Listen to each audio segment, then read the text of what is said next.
My daughter smiled at me across the candlelight of her downtown Toronto penthouse, sliding a slice of homemade chocolate birthday cake toward my plate. It was my favorite dessert, a recipe passed down from my late wife.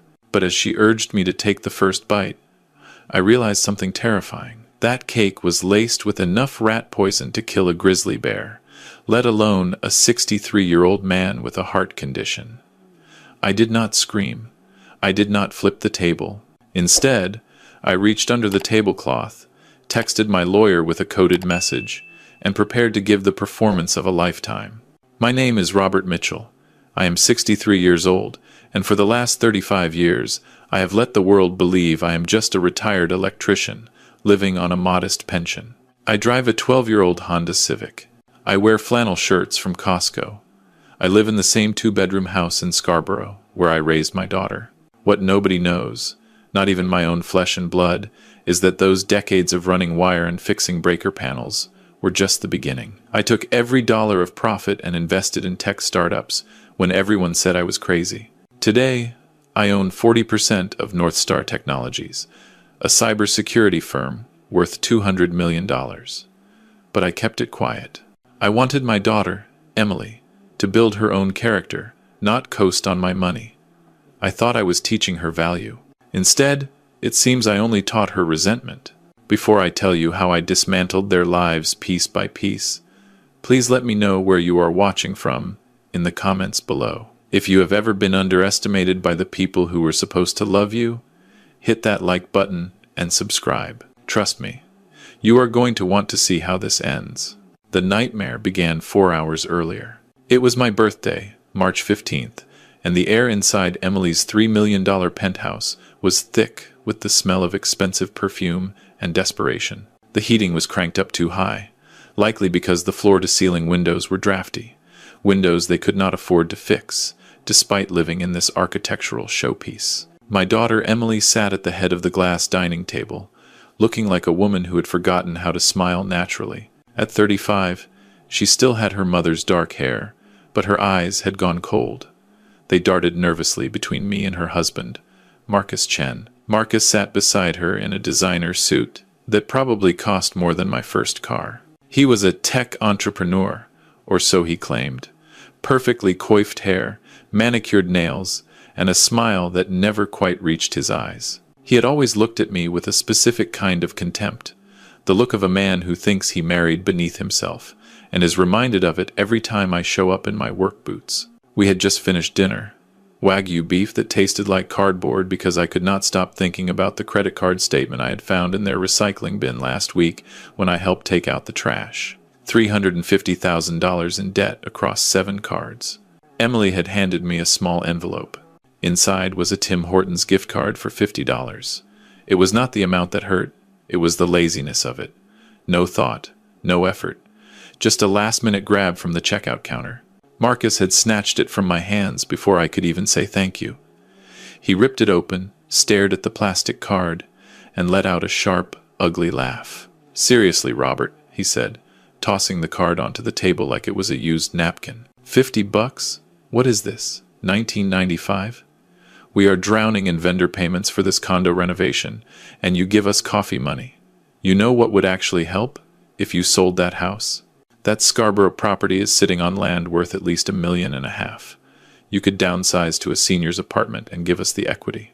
But no, you would rather hoard it like some Depression-era miser. Emily looked down at her wine glass. "Marcus, it is a generous gift," she mumbled, but her voice was so quiet it barely registered. "Generous?" Marcus scoffed, pouring himself another glass of Bordeaux that cost more than my monthly grocery bill. "It is cheap. Just like that Civic rusting in our visitor parking. Just like those boots. Robert, you are sitting on a paid-off house in a gentrifying neighborhood, and you dress like you shop at Value Village. It is embarrassing. You are embarrassing." I sat there feeling the familiar tightness in my chest. It was not angina. It was heartbreak. I looked at my daughter, waiting for her to defend me, waiting for her to say, "Dad worked his whole life. Dad put me through university. Dad is a good man." But Emily said nothing. She just refilled her own glass and avoided my eyes. That is when the dizziness hit me. It came fast and sharp, a wave of nausea that made the room spin. I had eaten a few bites of the beef carpaccio Emily had served as an appetizer. It tasted strange, metallic, and bitter. I gripped the edge of the table, my knuckles going white against the frosted glass. "Are you okay, Dad?" Emily asked, her voice tight with something that was not concern. "I just need some water," I managed to say, pushing my chair back. The scrape of the legs against the marble floor was loud and jarring. "I need to clear my head." "Sit down, Robert," Marcus said, his tone shifting from contemptuous to sickly sweet in an instant. "I will get it for you. You look terrible. Rest." "No," I said, forcing myself to stand. My legs felt like they were made of wet newspaper. "I need to walk." I stumbled toward the kitchen, using the wall for support. The hallway was lined with photos of Emily and Marcus on vacations I knew they could not afford. Dubai, Santorini, Banff in a private helicopter. Not a single photo of me. Not a single photo of Margaret, my late wife. It was a shrine to their vanity and their lies. I made my way toward the kitchen, intending to splash cold water on my face. The door was slightly ajar. As I approached, I heard voices, hushed, frantic, urgent. I stopped. Decades of working in construction sites where silence could mean danger had trained me to move quietly when I needed to. I pressed my back against the wall, just outside the doorframe, and peered through the crack. What I saw turned my blood to ice. Marcus was standing at the marble island. In front of him was the birthday cake, a massive 3-layer chocolate tower. Beside it was a small blue box, the kind you buy at hardware stores. Beside that was a mortar and pestle. I recognized the box immediately. It was rat poison, the industrial kind, the kind that came with warnings printed in 3 languages. Marcus was grinding white pellets into a fine powder. His phone was propped against a coffee maker, the screen glowing. "How much did you use?" Emily's voice came from behind him. She was standing by the sink, washing her hands compulsively, scrubbing them red. "All of it," Marcus hissed, dumping the powder into a bowl of chocolate frosting. He grabbed a spatula and began stirring it vigorously. The white disappeared into the dark brown, becoming invisible. The entire box.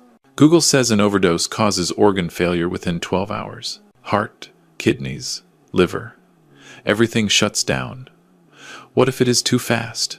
Emily whispered, her voice cracking. "What if the paramedics figure it out?" "Stop being a coward," Marcus snapped, slamming the spatula down. "He is old. He has a heart condition. Nobody is going to question it when an overweight 63-year-old man has a heart attack after a heavy meal. We cry. We call 911. We say he complained of chest pains all night. It is airtight." "But murder, Marcus," Emily said, and the word hung in the air like a grenade. "He is my dad. He is an obstacle," Marcus said, turning to face her. His eyes were wild, manic. "Do you want to lose this condo? Do you want the creditors to come after us? We need his life insurance. We need the equity in that house. And we need it now, not in 10 years when he finally dies naturally. This is mercy, Emily. We are putting him out of his misery and saving ourselves." Emily lowered her hands from the sink. She looked at the cake. She looked at Marcus. Then she nodded. "Okay," she whispered. "Okay. Just make sure he eats all of it." I felt vomit rise in my throat. My own daughter, the girl I had rocked to sleep every night after her mother died, the girl I had taught to ride a bike in High Park. She was not just complicit, she was a co-conspirator. The dizziness I had felt earlier vanished, replaced by cold, crystalline clarity. The appetizer had been a test dose, a primer to make me weak and hungry. The main event was the cake. I backed away from the door, moving silently down the hallway. I retreated to the guest bathroom and locked the door. My hands shook as I pulled out my phone. I did not dial the police. Not yet. If I called them now, Emily and Marcus would claim I was confused, senile. They would hide the poison, destroy the evidence. It would be my word against theirs. I needed undeniable proof.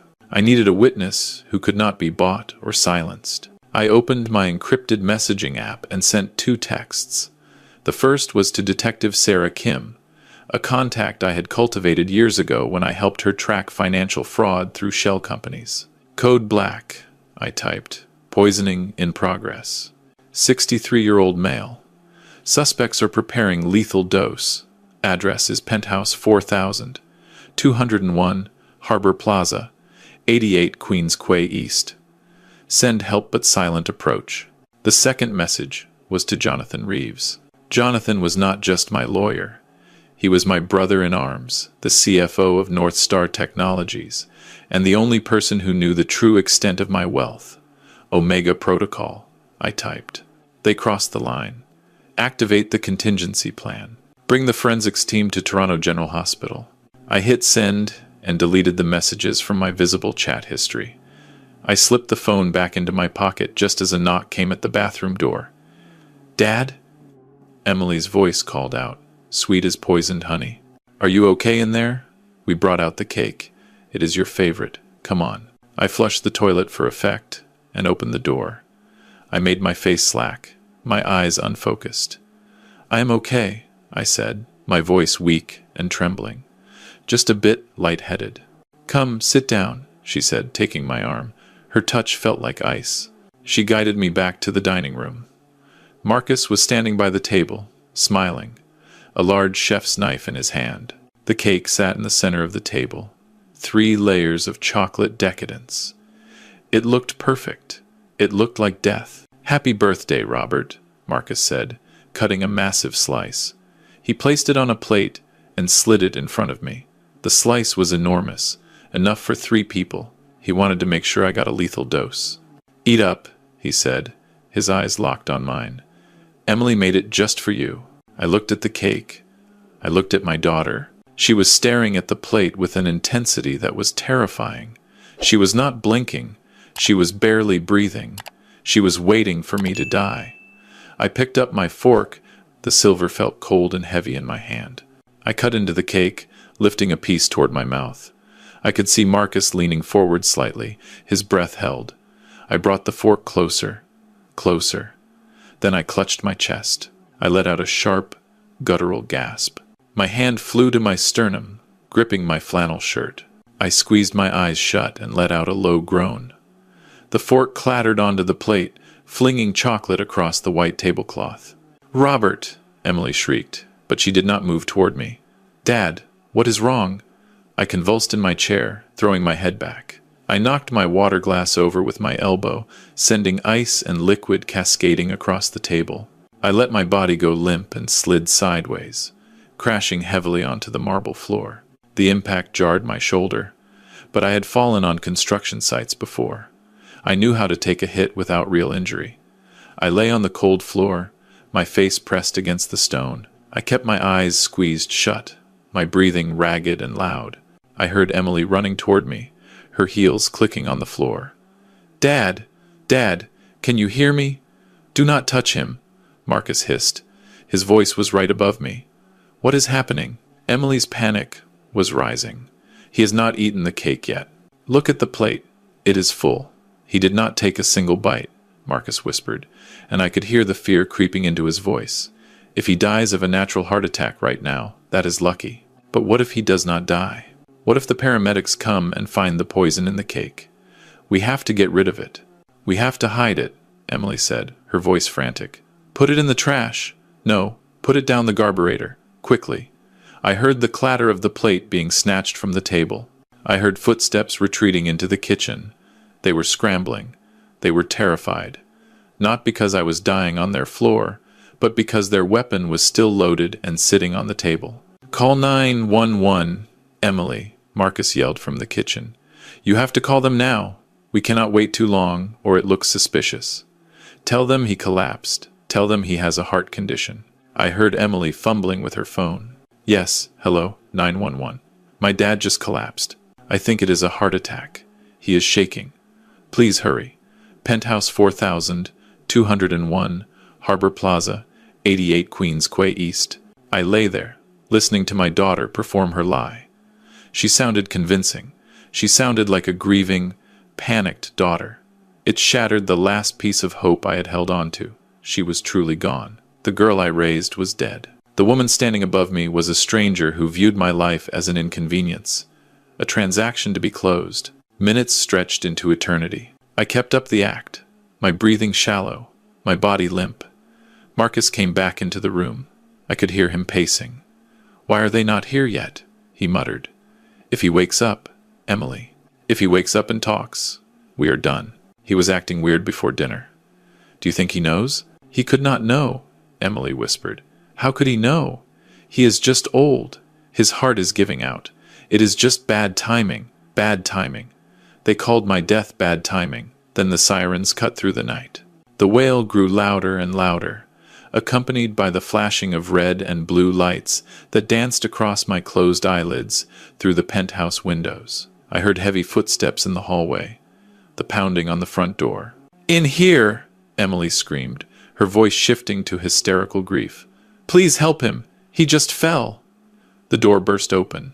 I heard the rush of movement, the crackle of radios, the sharp smell of antiseptic entering the space. "Sir, can you hear me?" a deep voice asked. Hands were on me, checking my pulse, lifting my eyelids. I let my eyes flutter open, just a slit. I saw a blur of paramedic uniforms. I saw Emily and Marcus standing back, holding each other, fake tears streaming down Emily's face. But the face hovering directly above mine was the one I was waiting for. It was a woman with sharp eyes and a small tattoo of a maple leaf on her wrist. She was wearing the standard paramedic uniform, but there was a discreet pin on her collar, a silver shield with the letters N.S.T., North Star Technologies Security. She leaned in close, pretending to check my breathing. Her lips barely moved. "Omega Protocol confirmed," she whispered so low that only I could hear. "Jonathan sent me. You are safe, Mr. Mitchell." I let out a breath I did not know I was holding. I gave the smallest, almost imperceptible nod. "We have a pulse, but it is erratic," the woman shouted, playing her part perfectly. "We need to move him now. Get the stretcher." The team moved with precision. I was lifted onto the gurney, straps secured across my chest. "Is he going to make it?" Emily asked, stepping forward, her voice trembling with fake concern. "We are taking him to Toronto General," the lead paramedic said firmly, blocking Emily's path with her body. "You can follow in your car, but we need to stabilize him in transit. Do not delay us." "Wait," Marcus cried out. "I need to get his health card." "I need to. We have everything we need on file," the paramedic interrupted. "We are moving. Now." They wheeled me out into the cool March night. As they lifted the stretcher into the back of the ambulance, I caught one last glimpse of my daughter and her husband, standing in the doorway of that expensive penthouse. They looked small. They looked scared. And for the first time all night, they looked like they realized they had lost control. The doors slammed shut, sealing me inside. The siren wailed, and the ambulance lurched forward. The paramedic pulled the oxygen mask slightly away from my face. "You can relax now, sir," she said. "We secured the cake sample while the police were securing the perimeter. Forensics has it. You have the evidence." I closed my eyes, letting the tears finally fall. I was alive. I was safe. But as the ambulance sped through the dark streets of Toronto, I knew the real work was just beginning. I had survived the poison. Now I had to become the poison. The hospital room smelled of bleach and recycled air, a sterile scent that did nothing to mask the underlying fear. I lay perfectly still in the narrow bed, my eyes closed, my breathing shallow and rhythmic. The wires from the heart monitor tugged gently at my chest, and the machine emitted a steady beep that served as proof of life. Jonathan had arranged everything perfectly. The doctor who admitted me was on his payroll, a man who specialized in discretion and staging medical theatrics. I was supposed to be unconscious, a man hovering between life and death after a massive cardiac event. To anyone watching, I was a dying old man. To the camera hidden in the smoke detector above my bed, I was bait. The heavy door creaked open. I did not flinch. I heard the click of high heels on linoleum. Emily. Then the heavier footsteps of dress shoes. Marcus. They did not speak at first. They did not rush to my bedside to hold my hand. They did not ask the nurse, who had conveniently stepped out, if I was going to make it. The silence was heavy, broken only by the rustling of fabric and the distant beep of the monitor. "Check the door," Emily whispered, her voice sharp and impatient. "Make sure nobody is coming." "It is clear," Marcus muttered. I felt a presence loom over me. Hands were on my body, but they were not checking for fever or comfort. They were patting down the pockets of my hospital gown and the jacket hanging on the chair. I heard the Velcro of my wallet ripping open. $73, Emily hissed, her tone dripping with contempt. $73 and a library card from 2008. Jesus. "Marcus, my father lived like a homeless person. Where are the bank cards?" Marcus whispered back. "He keeps cash in a coffee can under his kitchen sink," Emily said. "You know that. Pathetic." I heard the leather of my wallet being tossed onto the side table. "Well, it does not matter," Marcus said. "The cash is nothing compared to the real prize. Get the papers. We need to do this before he wakes up or dies." I lay there, my heart rate remaining steady through sheer force of will, listening to the rustle of heavy paper being unfolded. "This is it," Marcus said, his voice trembling slightly. "The durable power of attorney. I downloaded the template this morning from a legal site. It gives us control over everything. Medical decisions, real estate, bank accounts. If we get this executed, we can liquidate his assets before probate even starts." "But he cannot sign it," Emily snapped. "Look at him. He is out cold."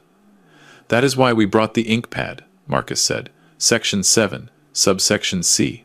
A signature by thumbprint is legally valid if the subject is physically unable to sign due to medical incapacity, provided it is witnessed. And who is the witness? I am, and you are.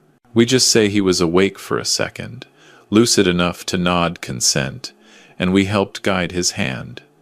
Who is going to argue with the grieving daughter?" The logic was terrifyingly sound. It was also highly illegal. I felt the mattress depress as Emily sat on the edge of the bed. I focused on keeping my eyelids still, fighting the urge to clench my jaw. "Give me the pad," she ordered. I felt her cold hand grab my right wrist. She lifted my arm. It was dead weight, heavy and limp. I made sure of that. She maneuvered my hand toward something on the bedside table. "Open his hand," she commanded. "He is making a fist." I was not making a fist intentionally. It was just the natural resting state of a hand that had gripped tools for 40 years. Marcus grabbed my fingers and pried them open. He pulled my index finger and thumb apart, forcing my hand flat. The motion was not gentle. "Hold it steady," Emily hissed. She grabbed my thumb. She twisted it. She bent the joint backward, forcing the pad of my thumb down onto the wet sponge of the ink pad. I felt the cold, sticky sensation. "Press harder," she said. "We need a clear print." She dug her nails into the flesh of my hand, leveraging her weight. The pain was sharp. It took every ounce of discipline not to recoil. "Okay, bring the paper," she said. I felt the paper brush against my arm. She lifted my inky thumb and slammed it down onto the document. She rolled it side to side, grinding my skin against the fiber to ensure the ridges transferred. "One more," she said, "on the second page." This time, she was even rougher. She twisted my wrist at an awkward angle. I felt a pop in my joint. Pain shot up my arm, hot and electric. I let out a low, involuntary groan. "He is making noise," Marcus said, panic in his voice. "Hurry up." "I am hurrying," she snapped. "There. Done." She dropped my hand. It flopped onto the sheets, throbbing. I could feel the sticky ink drying on my skin. She scrubbed my thumb with a rough alcohol wipe, not caring if it stung. She rubbed until my skin was raw. I lay there listening to them shuffle the papers. They stood by the foot of the bed. I was no longer a person. I was a signature. I was a commodity. "So, what is the plan now?" Marcus asked.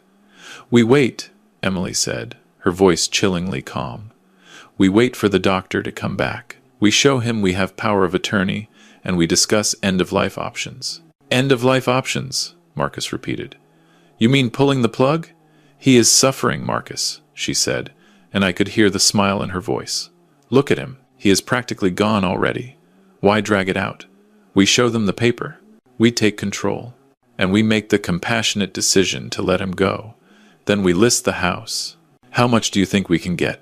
Marcus asked, his voice eager. I looked up the comps, Emily replied.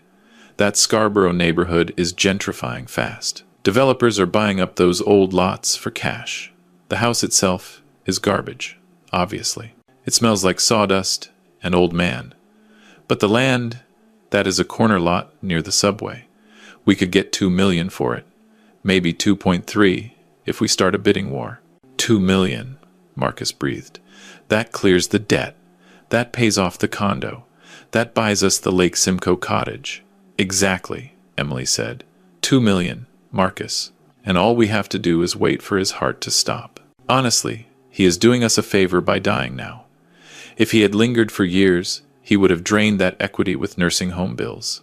I listened to them divide my life like wolves over a carcass. They talked about my truck as scrap metal. They talked about my tools as junk.